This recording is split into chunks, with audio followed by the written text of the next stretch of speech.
ছোটবেলাটা অবশ্যই বেশি জমজমাট ছিল। এখন পূজা বেশি ঘোরা হয়, আগে অত ঘোরা হতো না।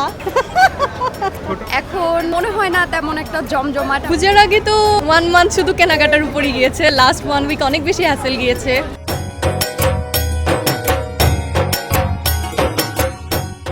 তো সারা ঢাকার পূজা শেষ করে এখন বনানীটা দেখতে আসলাম, এটা শেষ করে এখন বাসায়।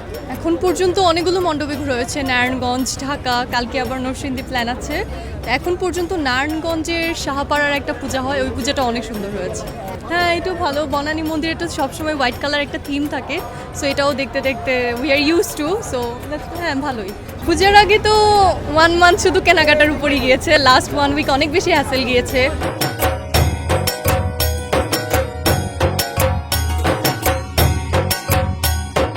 পঞ্চমী থেকেই আমার বাইরে ঘোরাঘুরি চলছে। মোটামুটি এই পর্যন্ত 9-10টা মণ্ডপ তো ঘুরেই ফেললাম। আজকে এটা 5 নাম্বার আর 6 নাম্বার আই গেস।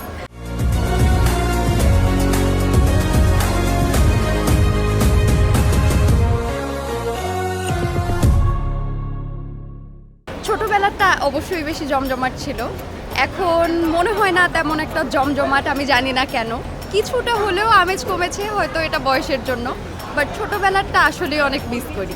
পৃথিবীর সকল মানুষের ভালো লাগা উচিত যে কোনো আনন্দকে উপভোগ করার জন্য।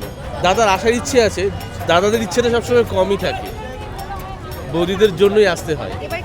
আমি আশা করি 5 দিন যেন অনেক ভালো কাটে আর সবার যেন ভালো যায় সব দিন। আগের পূজার চাইতে এখন পূজা বেশি ঘোরা হয়, আগে অত ঘোরা হতো না। বিয়ের আগে অত ঘুরতাম না। এখনকারটাই